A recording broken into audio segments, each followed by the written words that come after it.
Pireezidaantiin Turkii Rajab Tayyib Erdogaan waraqaa fi bilbila qofaan osoo rasaasa tokko hin dhukaasin karoora waraanaa fi badiisaa Muummicha Ministeeraa Israa'el Netaaniyaahuun fi Mossad guutummaatti kuffisee daaraa godhee jira.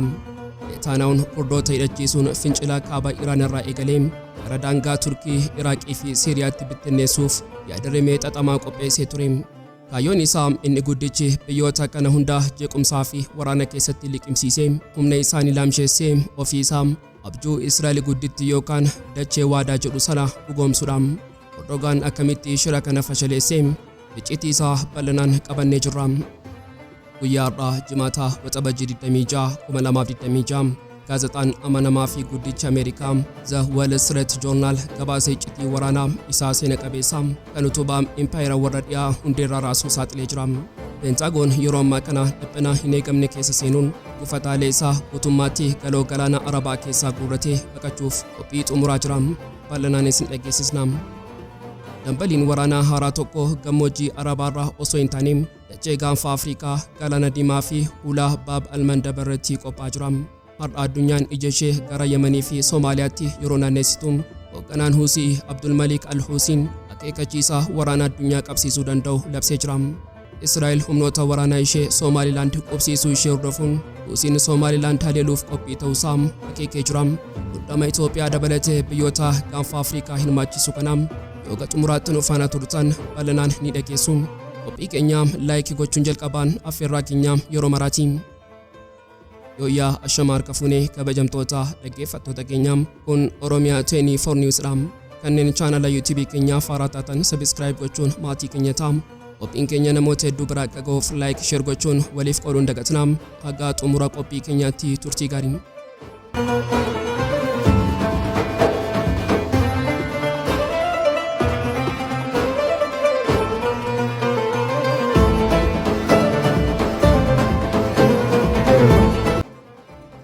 Waraanni har'aa qawwee fi boombii qofaan kan gaggeeffamu miti. Haasaan minjaalaa iccitii basaasaarraa dhagahame dhugaa suukanneessaa tokko saaxilee jira.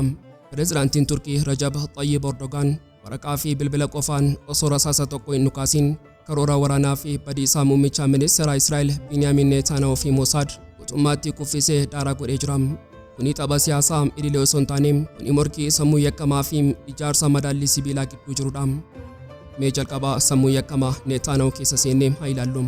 Waraana dhiyeenya kana Ameerikaa fi Iraan gidduutti uumame kana keessatti Netaaniyaahuun karoora dhokataa kan Iraaniin haleeluu qofa osoo hin taane guutummaa Baha Giddu-galeessaa diigee waraana siivilii xumura hin qabne keessa galchuu qopheessee ture. Karoorri isaas biyyoota dhiyaa gowwoomsuudhaan maqaa gareewwan Kurdootaatiin milishoota shororkeessootaa fi finxaaleeyyii hidhachiisee kaaba Iraan keessatti jeequmsa dhoosudha. Dhugaan lafa jiru garuu isaan kun garee mirga Kurdootaaf falman osoo hin taane meeshaa waraanaa haga funyaaniitti hidhatanii dhiiga kan dhangalaasanidha. Netaaniyaahuun fincila kanaa kaaba Iraan irraa eegalee gara daangaa Turkii, Iraaqii fi Siiriyaatti bittinneessuuf yaad-rimee yookaan doktiriinii waraanaa xaxamaa qopheesse. Kaayyoon isaa inni guddichi biyyoota kana hunda jeequmsaa fi waraana keessatti liqimsiisee humna isaanii laamsheessuun ofii isaa abjuu Israa'el Guddittii yookaan dachee waadaa jedhu sana dhugoomsuudha. Of tuulummaan Netaaniyaahuun daangaa darbuurraa kan ka'e ofii isaa akka raajii abjuu kana dhugoomsuuf dhufeetti of ilaaluu eegalee ture. Kana dhugoomsuuf ammoo namicha Mazlum Abdii jedhamu kan milishoota kana hoogganu Awurooppaa keessa naannee Damaasqoo waliin akka nagaa hin buusneef dhiibbaa uumaa ture. Shira kana hojiirra oolchuuf Netaaniyaahuun gara meeshaa isaa idileetti deebi'ee dhaabbilee dhiibbaa uuman warra Waashingten keessa jiranitti fayyadamuun inni hooggansaa pireezidaantii Doonaald Tiraamp amansiisuuf carraaqqii guddaa godhe. Milishoota kana haa hidhachiifnu Iraaniin keessoo isheetiin wal nyaachifnee diigna jechuun warra dhiyaa gowwoomsuu jalqabe. Kana qofa osoo hin taane qabatamaan Mossad fayyadamee dirree irratti meeshaa dhiyeessuu fi milishoota kana leenjisuu eegale. Addunyaan waraana kana akka waraana Iraanii fi Ameerikaa gidduutti gaggeeffamaa tureetti yaaddus lafa jalaan garuu Netaaniyaahuun gaaddidduu kana keessatti seenaa fi madaallii naannichaa waggoota dhibbaan lakkaa'aman dhufaniif dachee sana dhiigaan faaluuf sa'aatii 0 eeggachaa ture. Garuu Netaaniyaahuun waan tokko dagate. Iji diinaa jaamuu danda'a garuu Ankaraan hin raftu. Erdogaan shira kana dammaqinaan hordofaa ture. Akkuma karoorri Israa'el kun hojiirra ooluu eegaleen Erdogaan dhiibbaa dippiloomaasii fi ji'oopolitiksii isa guddicha addunyaatti agarsiise. Inni bilbila kaasee kallattiin pireezidaantii Tiraamp wajjin dubbate. Netaaniyaahuun Tiraampiin of harkaa galfadheen jira jechuun yeroo of tolu dhugaan dho'ee garuu faallaa kanaati. dhiibbaan Erdogaan masaraa White House keessatti qabu kan Netaaniyaahu dachaan akka caalu mirkanaa'e. Erdogaan haasaa isaa keessatti Tiraampiif dhugaa qaanessaa tokko lafa kaa'e. Karoorri Netaaniyaahu kun Iraaniin kuffisuu osoo hin taane Baha Giddu-galeessaa guutummaatti barbadeessee dantaa Ameerikaa fi nageenya addunyaa waggoota dhibbaaf balaa keessa buusa. Israa'el ibiddaan taphachaa jirti. Nuti ammoo kana matumaa hin eeyyamnu. Erdogaan Ameerikaa amansiisuuf jecha mimmiyaawaa dippiloomaasii qofa hin fayyadamne. Inni sarara diimaa humna waraanaan deeggarame kallattiin lafa kaa'e. Yoo Netaaniyaahun milishoota kana hidhachiisuu itti fufee Turkiin callistee hin daawwattu. Qabasaasaa qofa osoo hin taane raayyaan waraanaa Turkii inni guutuun daangaa ce'ee tarkaanfii fudhata. Dabalataanis michuun keenya Azerbaajaan daangaa kaaba Iraan irraa waraana kana keessanii seenti. Kun akeekkachiisaa salphaa miti. Waraanni Turkii inni guddichii fi Azerbaajaan yeroo tokkotti socho'u jechuun madaalliin waraanaa guutummaatti harka Israa'elii fi Ameerikaa irraa ba'a jechuudha. Israa'el of tuulummaadhaan Azerbaajaan waliin michummaa qabna jechuun yaaddus dantaan tarsiimawaa Azerbaajaan dhiigaa fi fooniin Turkii faana akkati harka hooggantoota Tel Aviv akka hin eegganne ifate. Dhiibbaan waraanaa fi dippiloomaasii Turkii kun Waashingtan irratti muddama uume. Tiraamp balaa kellaa ibiddaa Netaaniyaahun qabsiisuuf deemu kana yeroo hubatu hatattamaan harka Israa'el qabee of duuba harkise. Waashingtan deeggarsa shira kanaaf gootu guutummaatti dhaabde. Netaaniyaahun inni abjuu dachee waadaa dhugoomsuuf daqiiqaa lakkaachaa ture harka qullaafe. Iccitiin waraana Mossad inni guddichi doolaara miiliyoonaan itti dhangalaasan ijaarsa kellaa sibiilaa Ankaraatiin rasaasa tokko osoo hin dhukaafamin fashalaa'e. Amsa kanaan Damaasqoo fi Baagdaad ergaa galataa fi kabajaa gara Ankaraatti erganii jiru. Sababni isaas Turkiin sirna Siiriyaa fi Iraaq diigamuurraa baraartee jirti. Walumaa galatti ragaan suukanneessaan maddeen keessoo mootummaa Turkii amanamoo irraa argate kun haala qabatamaa madaallii ji'oopolitiksii Baha Giddu-galeessaa guutummaatti ibsa. Waraanni jaarraa 21ffaa xiyyaaraa fi diroonii qilleensarraa balaliisuu qofaan osoo hin taane dandeettii minjaala waraanaa irratti hafuura diinaa kutuudhaan herregama. Turkiin har'a addunyaaf dhugaa seena qabeessaa agarsiiftee jirti. Biyyi madaallii waraanaa, dinagdee fi dippiloomaasii idila addunyaa qabdu. Diina ishee waraanuuf dirqama taankii fi misaayila dhukaasuu ishee hin gaafatu. Bilbila tokkoon akeekkachiisaa tarsiimawaa fi dhiibbaa dippiloomaasiitiin kellaa diinaa dhoosuu dandeessi. Israa'el isheen waggootaaf uummata dhiigaan bochisaa turtee fi abjuu impaayirummaa leellistu har'a madaalliin ishee dachee irratti laamsha'uusaa hubattee jirti. Netaaniyaahun raajii ofiin jedhus dhugaan lafa jiru garuu Erdogaan ija teekinooloojii fi gowwoomsaa Israa'el jaamsuudhaan Baha Giddu-galeessaa keessatti abbaan madaallii waraanaa eenyu akka ta'e Tel Avivin jilbeenfachiisee barsiisee jira. Waraanni osoo hin dhukaafamin gooftummaan Israa'el Pentiigoon keessatti haala kanaan daaraati. Waraanni Ameerikaa fi Israa'el dheekkamsa seenaa jedhame waraana 28 labsame Tiraampiin gooftaa addunyaa godha jedhame yeroo eegamu. Har'a madaallii waraanaa guutummaatti garagalchee Pentiigoon qullaa dhaabee jira. Guyyaa har'aa Jimaata Waxabajjii 26 2026 gaazexaan amanamaa fi guddichi Ameerikaa The Wall Street Journal gabaasee iccitii waraanaa isa seena qabeessaa kan utubaa impaayira warra dhiyaa hundeerraa raasuu saaxilee jira. Meeshaa waraanaa kasaaraa teekinooloojii fi baqachuu salphina Ameerikaa kana ija xiinxalaatiin ilaallu. Waggoota 50 darban keessaa Ameerikaan galoo galaana Arabaa keessatti buufataalee waraanaa gurguddoo fi doolaara biiliyoonaan lakkaa'aman ijaarrattee turte. Saudi Arabiyaa, Kuweetii fi Bahareen keessatti xiyyaaronni fi dooniiwwan ishee bal'inaan socho'aa turan. Garuu waraana guyyoota 40 darbe kana keessatti gooftummaan sun dachee Faarsirratti awwaalame. Akka Wall Street Journal saaxileetti Pentiigoon yeroo ammaa kana dhiphina hin eegamne keessa seenee buufataalee isaa guutummaatti galoo galaana Arabaa keessaa guurratee baqachuuf qophii xumuraa jira. Maaliif Ameerikaan buufata ishee dhiistee baqatti? Iccitiin isaa sodaa fi kasaaraadha. Gabaasichi dhugaa Tiraamp dhoksuuf wixxifachaa ture tokko ifatti baasee jira.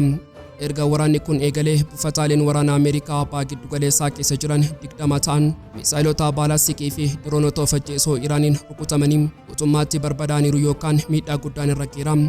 Kasaaraa kana gadi fageenyaan ilaallu. Kuweetii fi Saudi Arabiyaa keessatti loltoonni Ameerikaa da'oo dhagaa jala seenanii lubbuu isaanii eeggachaa turan. Wanti hunda caalaa Pentiigooniin hafuura kutee garuu Bahareenidha. Bahareen isheen wiirtuu humna galaanaa shanaffaa Ameerikaa taate waggootaaf tajaajilaa turte. Halkan dukkanaa keessaa misaayilota Iraaniin daaraa taate. Suuraan saatalaayitii amma beem akka agarsiisutti buufatichi caccabaa sibiilaa fi daaraa ta'ee hafee jira. Ameerikaan isheen misaayila Iraan qilleensa irratti kuffisna jechuun sirna ittisaa paatiriyootii fi tiyaadiin of jechuun diroonota rakkasoo fi misaayila zigzaagii fiiguun ija jaamtee dooniiwwan ishee dhabdee jirti. Asirratti shira dippiloomaasii fi of tuulummaa Tiraampiin ilaallu. Tiraamp kasaaraa kana uummanni Ameerikaa fi addunyaa akka hin argineef bila darbe keessa gocha seeraan alaa fi qaanessaa tokko raawwate. Inni kaampaaniiwwan suuraa saatalaayitii dhiibbaa irra kaa'uun suuraa buufataalee Ameerikaa warra rukutamanii gonkumaa akka addunyaaf hin gurgurre jechuun ajaja kenne. Tiraamp ragaa balleessuuf wixxifachaa ture garuu dhugaan guyyaa eeggatee baam. Gaazexaan Ameerikaa ofiisaatii dhugaa kana saaxiluun isaa Tiraamp mootummaan kuffisa jedhee ofuma isaa fashalaa'uusaa mirkaneessa. Amma gaaffiin guddaan ni kaam. Ameerikaan buufata ishee Kuweetii fi Saawudii keessaa guurrattee eessa geessuuf deemti?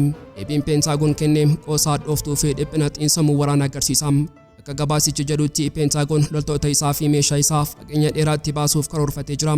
Garuu filannoon isaan buufata haaraa ijaarrachuu dandeenya jedhanii dhiyeessan eessaa? Tarii Israa'el taam. Tarkaanfiin Ameerikaan Saawudii fi Kuweetiin dhiistee baqachuuf fudhattu kun Baha Giddu-galeessaa keessatti dho'insa ji'oopolitiksii fidam. Tokkoffaan xumuraam eegumsa Ameerikaatiin. Biyyoonni Arabaa waggootaaf Ameerikaan nu eegdi jechuun boba'aa isaanii doolaaraan gurguraa turan. Har'a yeroo Ameerikaan misaayila Iraan sodaattee doonii fi xiyyaara ishee guurrattee baqattu yeroo argan Ameerikaan ofii isheetiifuu eegumsa hin qabdu. Nuti akkamitti ishee amanna jechuun gara Chaayinaa fi Raashiyaatti ija isaanii naannessu. Lammaffaan injifannoo tarsiimawaa Iraanii. Iraan waraana kana kan eegalteef ulaagaa tokkoo fi Ameerikaa Baha Giddu-galeessaa keessaa baasuu qabna. Har'a osoo Iraan waraana lafoo Ameerikaa irratti hin baniin sodaa fi madaallii xiinsammuutiin Ameerikaa dachee Arabaarraa ari'aa jirti. Kun injifannoo waraanaa isa sadarkaa fiixeeti. Dambaliin waraana haaraa tokko gammoojjii Arabaarraa osoo hin taane dachee Gaanfa Afriikaa Galaana Diimaa fi ulaa Baabal Mandab irratti qophaa'aa jira. Har'a Jimaata Waxabajjii 26 2026 addunyaan ija ishee gara Yemanii fi Somaaliyaatti yeroo naannessitu hoogganaan Huutii Abdulmaliik Al-Huutiin qaqawwee waraana addunyaa qabsiisuu danda'u tokko labsee jira. Meeshaalee waraanaa shira dippiloomaasii fi dho'iinsa madaallii addunyaa haaraa isa Gaanfa Afriikaa guutummaatti zoonii du'aa gochuuf deemu kana haa ilaallu. Wanti hundi kan eegale dogoggoraa fi uftulummaa Israa'el ishee dhiphatteeni. Israa'el isheen misaayilota Iraanii fi diroonota Hizbullaa jalaa miliquu dadhabdee daaraa taate. Amma hulaa bishaanii haaraa barbaadachuuf ija ishee gara Afriikaa naannesteetti. Muddee 2025 keessa Israa'el addunyaarraa biyya jalqabaa ta'uudhaan Somaliland akka biyya walabaatti beekamtii kenniti. Kuni Somaaliyaa aarseera garuu iccitii guddaan waan kana duuba ture. Torban darbee Waxabajjii 18 ifatti ba'ee jira. Pireezidaantiin Somaliland Abdurrahman Mohammad Abdullaahiin gara Israa'el deemuun embaasii ofii Tel Aviv keessatti bane. Uffata waraanaa Israa'el dachee Somaliland keessatti ni eeyyamna jechuun labse. Akka ragaan Hiiraan online saaxileetti waraanni Israa'el koomaandoon 50 ol hatattamaan dachee Somaliland qubatanii jiru. Kuni kan agarsiisu Israa'el kiyyoo ibiddaa Baha Giddu-galeessaa jalaa baqattee amma hulaa Baabal Mandabeef galaana Eden to'achuuf ijaa fi gurra Gaanfa Afriikaa keessatti ijaarrachaa jirti jechuudha. Kuni madaallii humna Galaana Diimaa guutummaatti garagalcha.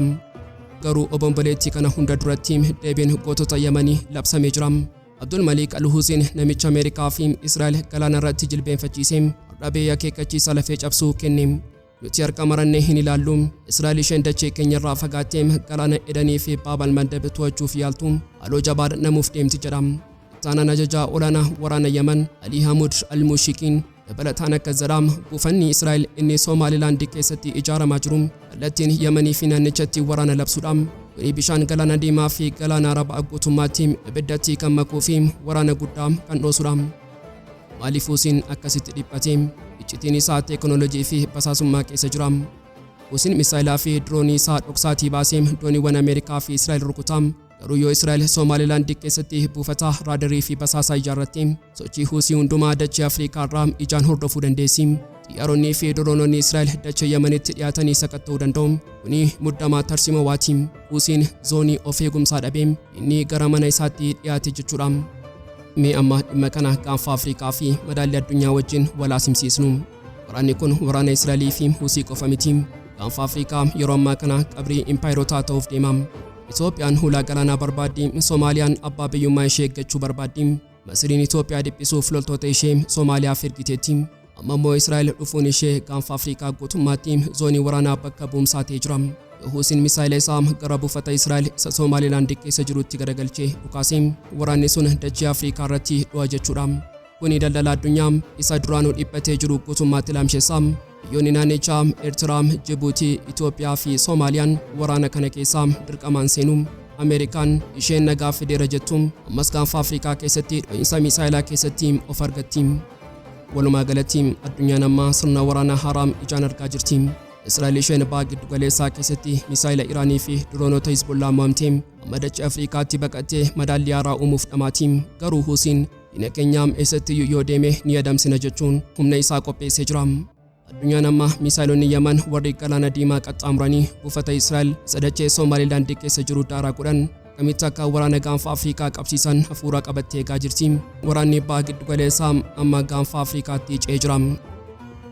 Egaan kabajamtoota dhaggeeffattoota Oromia 24 News guyyaarraaf qabannee dhiyaanne asumarratti goolabna. Kanneen chaanala YouTube keenyaaf haaraa taatan subscribe gochuun maatii keenya ta'aa.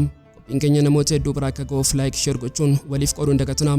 Haga xumuraatti waan nu faana turtaniif galatoomaa.